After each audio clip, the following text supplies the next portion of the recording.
খুব কষ্ট করতেছেন, সেই বিকাল থেকে ঝড় বৃষ্টি উপেক্ষা করে আজকে প্রোগ্রামে সকলে উপস্থিত হয়েছেন। এজন্য আমি আমার অন্তঃস্থল থেকে আপনাদেরকে ধন্যবাদ জানাচ্ছি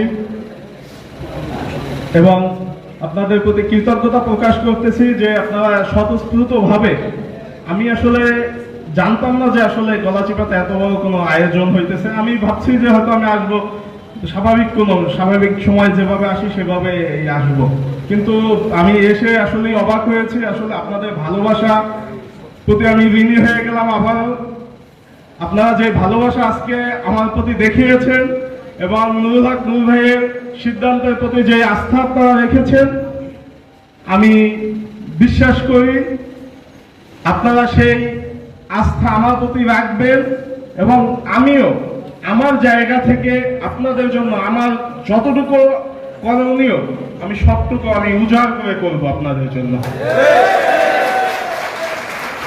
কারণ গলাচিপা উপজেলায় এটি আমার প্রথম কোনো বক্তব্য না কিংবা আপনাদের সাথে দেখা না।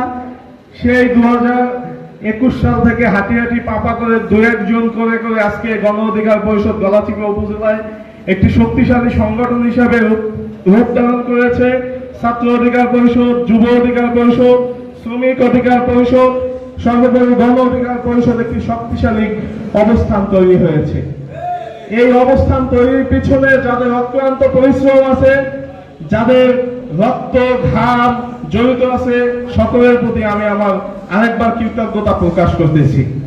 কারণ এই গলাচিপা উপজেলায় এমন একটি চ্যালেঞ্জ ছিল, যখন সারা দেশে একটি ফ্যাসিজমের রাজত্ব কায়েম ছিল, সেই ফ্যাসিজমের রাজত্ব কায়েমের মধ্যে আমাদের গলাচিপা এসে রাজনীতি করতে হয়েছে।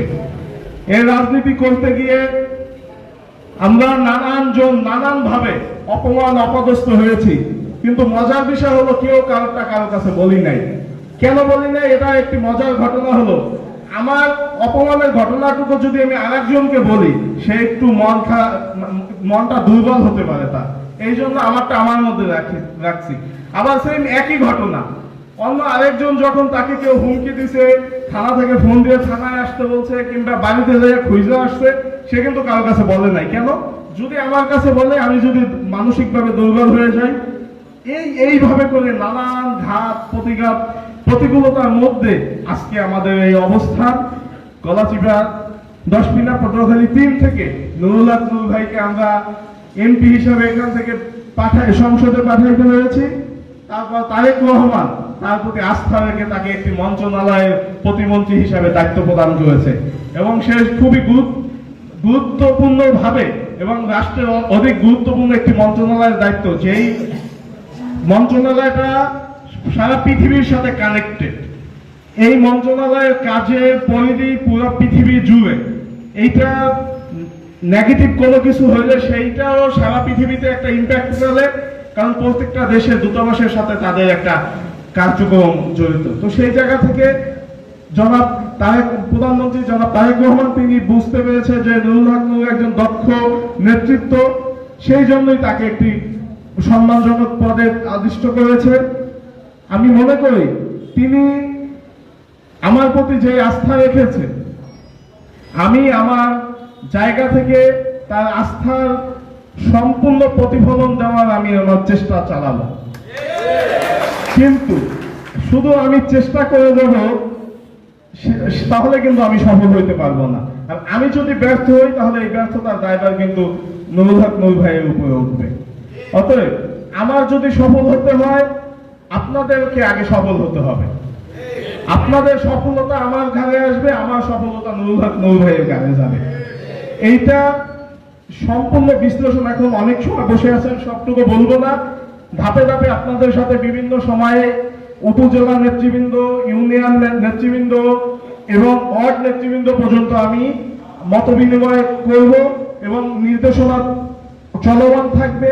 কিভাবে সংগঠন শক্তিশালী হতে পারে, কিভাবে এলাকার উন্নয়ন কার্যক্রম পরিচালনা হতে পারে, কিভাবে পুরা একটি জনপদকে শান্তি শৃঙ্খলা জনপদে রূপান্তরিত করা যায়, সেই সম্পর্কে আপনাদের সাথে ধাপে ধাপে আমি কথা বলবো। তবে আপনাদেরকে একটি বিষয় অবগত করি, আপনারা আমাকে 24 আওয়ার্স তো পাবেন না, কারণ অন্তত আমি যেহেতু মানুষ, আমাকে একটু ঘুমাইতেও হবে।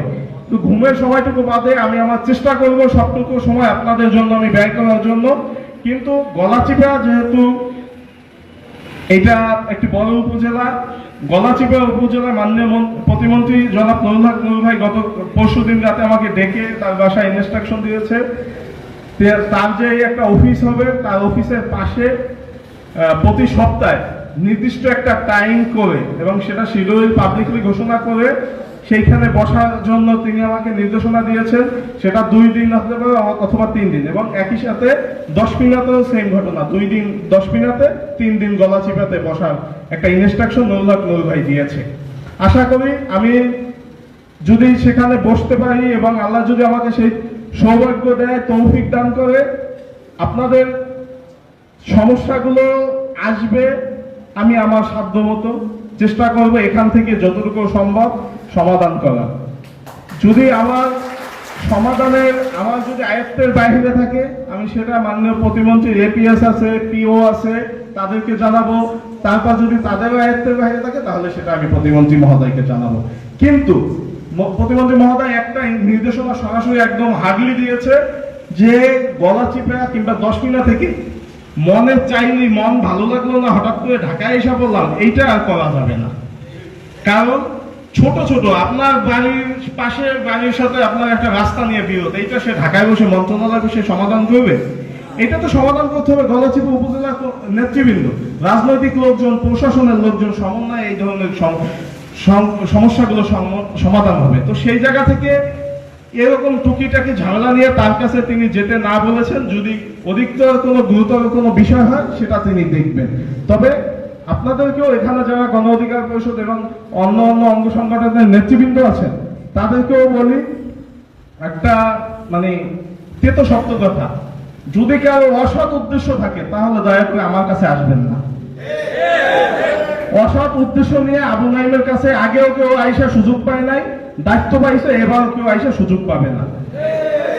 অসৎ উদ্দেশ্য যাদেরকে দিয়ে আপনারা হাসিল করতে পারবেন তাদের কাছেই যাবেন। কিন্তু আল্লাহর রহমতে বিগত দিনেও আপনারা পারেন নাই গণ অধিকার পরিষদের কোন নেতৃবৃন্দর কাছ থেকে অসৎ উদ্দেশ্য হাসিল করতে, ভবিষ্যতেও সেটা হতে দিব না। আপনারা ন্যায়ের পক্ষে থাকেন, ইনসাফের পক্ষে থাকবেন। আপনাদের জন্য যা করণীয়, যদি স্পটে যায়, যদি মনে করেন কারোর সাথে কথাও বলতে হয় তাও আমরা করবো, বাট সেটা অবশ্যই ন্যায় এবং ইনসাফের ভিত্তিতে। আপনাদের এই আর বিশেষ করে যারা বিভিন্ন সংগঠনে, যুব অধিকার পরিষদ, শ্রমিক অধিকার পরিষদ, ছাত্র অধিকার পরিষদে আছেন এবং গণ অধিকার পরিষদে, সরাসরি আপনারা একটা বিষয় নিয়ে অফিসে না এসেও আপনারা আপনাদের নেতাদেরকেও জানাইতে পারেন। কিন্তু আপনারা একটা জিনিস কি করেন যে যার সাথে যার ভালো সম্পর্ক তারে আগে একটা ফোন দেন। হ্যাঁ, কিন্তু এটা উচিত না।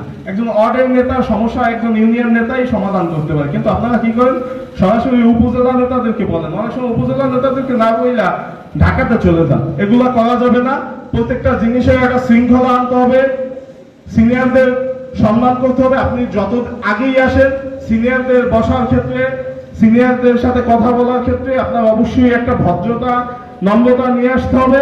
এবং একই সাথে এই জনপদকে শান্তি শৃঙ্খলা ফিরিয়ে আনার জন্য, এবং যে অবস্থা আছে কিছু কিছু কুচক্রী মহল অপপ্রচার চালাচ্ছে যে এইটা হচ্ছে ওইটা হচ্ছে, আসলে এরকম কোনো ঘটনা হচ্ছে না। এগুলো আপনাদের সতর্ক থাকতে হবে। এই কুচক্রী মহল কারা, তাদেরকেও আপনাদের আইডেন্টি